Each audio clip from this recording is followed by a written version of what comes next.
Hello everyone, welcome to Lush and Salty Aquariums. My name is Stefan and thank you for coming to the channel.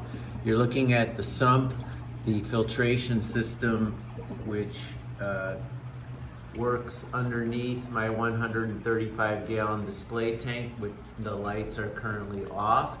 And I have a nice sort of ambient white light, which I think will allow for minimum reflection in filming this particular video.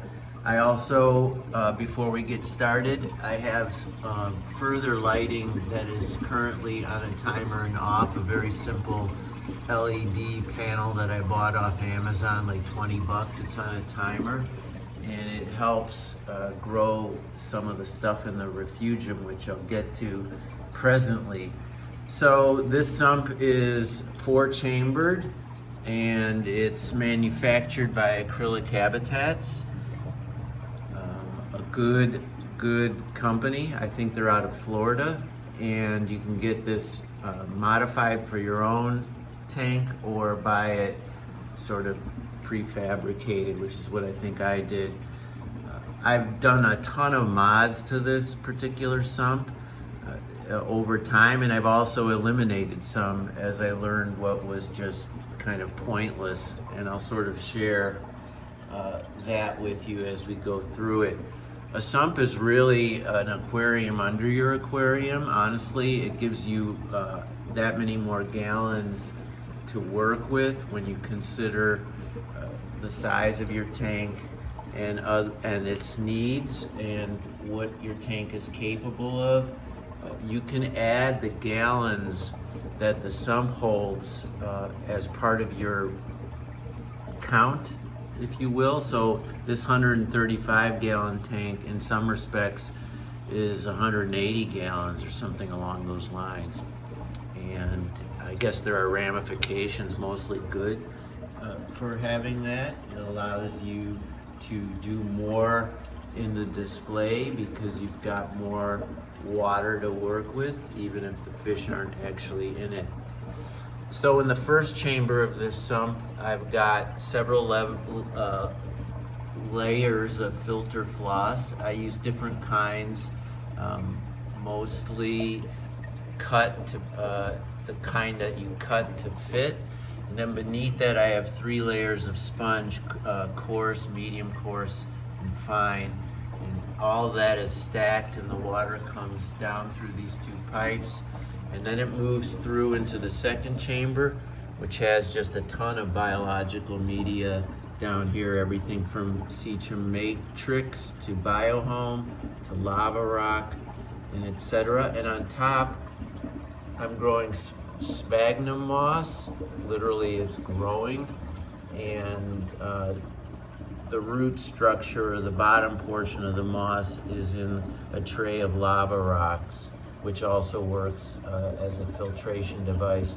I put the moss in here to soften the water, which comes out of our tap pretty high, like 7.4 in Chicago, give or take.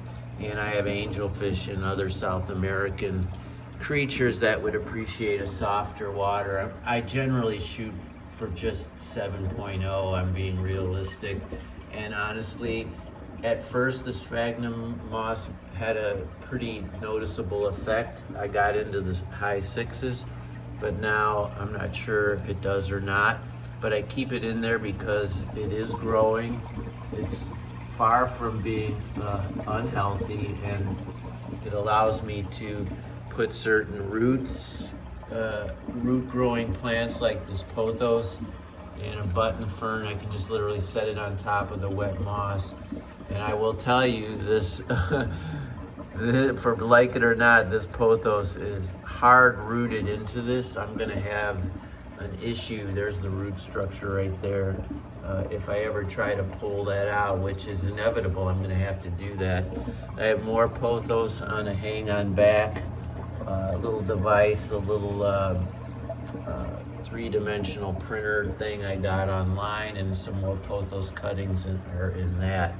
So the water goes through the sponges, cleaning all that detritus, and then becomes filtered through the biological media, which is the critical component to any filtration system. And then here, this is your dealer's choice section. In saltwater tanks, it often houses a reactor and or refugium, and I've certainly incorporated the refugium. It looks like a jungle, right? So these immersed plants, that's a hygrophila. I'm not sure of the species. I know it's not Coriumbosa. I think it's Siemsa. I'm not sure, but I put that in as one lone stem that was emerged, and over time it grew out of the water, and now I literally cut it back like a plant in your garden. And sometimes I take those cuttings and try them elsewhere.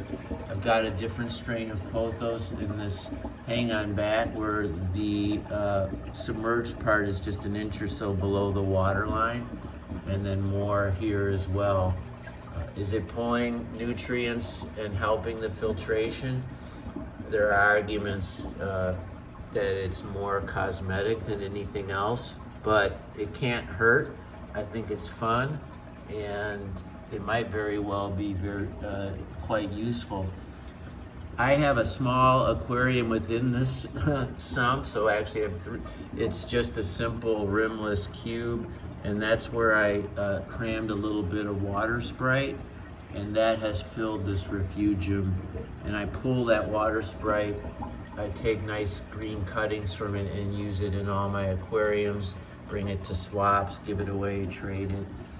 I've also put in some invertebrates. There's snails, and occasionally I see an amano shrimp or a cherry shrimp tootling around.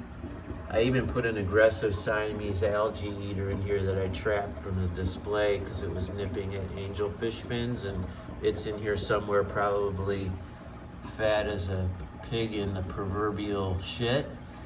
Excuse my French. Then finally you have the chamber that has the pump, which is a Siche, which pushes all the water up and into the tank after it's been through all those filtration devices. I put in a few bags of biomedia in case I want to start a culture in another tank. You see that there. So there's so much you can do with a sump.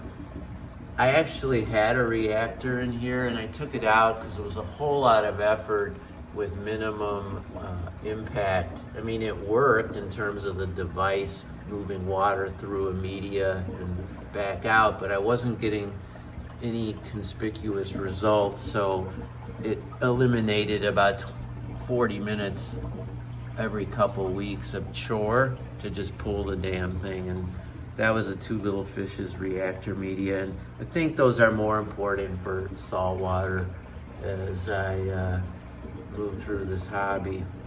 So I would not go down that road if I were you and you were doing the sump. Just a waste of time and money.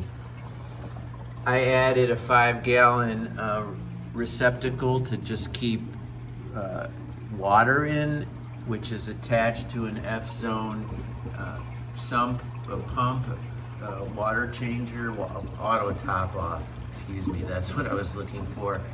And that's on a little timer, not a timer, but rather a water level mod. You can see the little blue light, I think, down in there somewhere. And when the water evaporates or gets too low, past a certain number, here it's about 9.5 inches, water is then imported from there into the sump in general.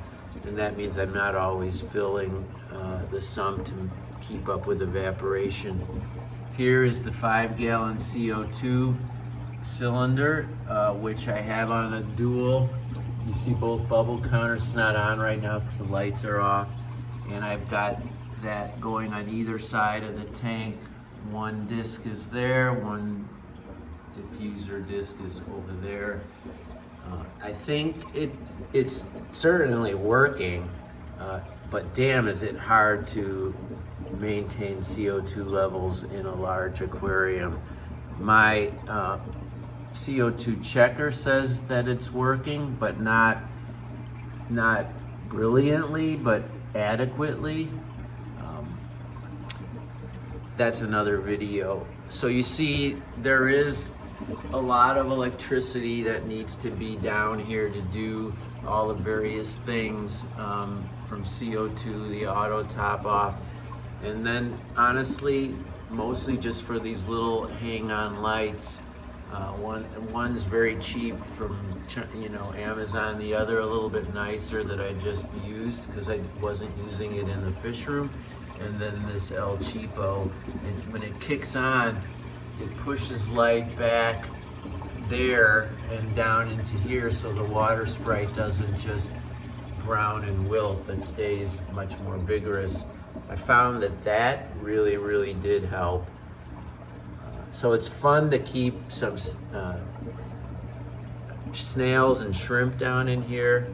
I've seen people literally put baby fish and all the other stuff. And then it's a good bully tank like I did with the Siamese algae eater, which I haven't seen in weeks.